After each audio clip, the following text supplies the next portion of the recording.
السلام عليكم ورحمة الله وبركاته. كيفكم؟ إن شاء الله تكونون بخير. فيديو اليوم راح يكون عن نهايات مسلسلات رمضان. يا الله، النهايات كلها تزعج، ما أدري كيف بستنى سنة عشان أحضر. أوكي، فأول مسلسل نبتدي فيه هو شارع العشاء. شارع العشاء زعجني بقمة، في غباء في الأحداث، ما أدري إيش اللي صار، إيش اللي كيف إيش صار. الحين بقولكم إيش صار. نهاية شارع العشاء ولا شيء، بس ما تتوضح. لو إبراهيم انتبه! ما أدري كيف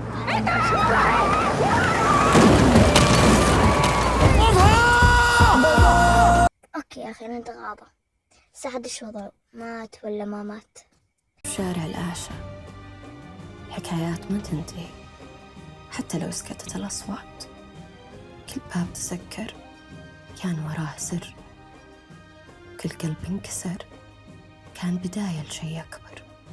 بين اللي راح واللي باقي في ناس تغيروا، ناس توهم بيبدون، لكن الحقيقة وكل شي ينقال وكل حساب تصفى.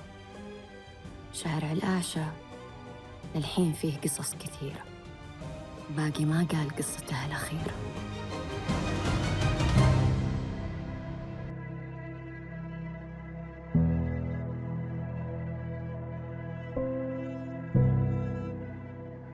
والله يا جماعة ما أدري إيش بقول. طيب يا أخي، نراضى عن قصة سعد وعطوة.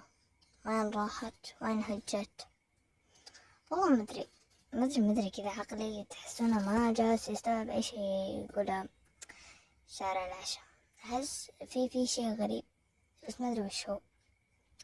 المهم، خلاص يعني وش نسوي له؟ خلاص من شارع العشاء نروح على الغماضة. والله ما صار في شيء، بس ماتت هذه اللي اسمها حنون حنني كذا ماتت. أيوة راح أتركم الحين كيف ماتت. لو يحبك ما تبرم الرسالة كتبها بإيده. في الحلقة الأخيرة كل الحب اللي سمعناه بأشرطة شادة وحليم هذا مو حب، هذا حب. اسم الله عليك. سلمين علي.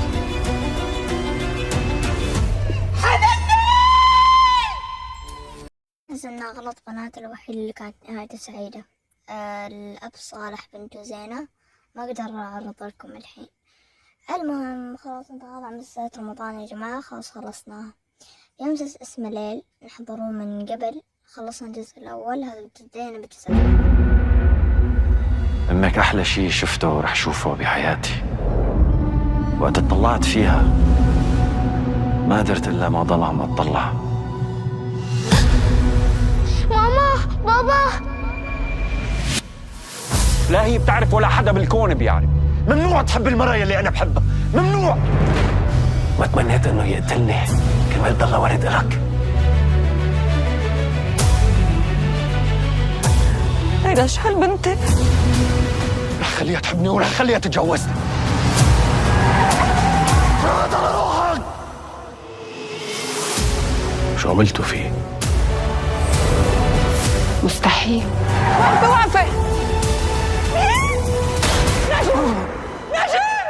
ليل الجزء الثاني من الأحد إلى الخميس 8 بتوقيت السعودية على MBC 1.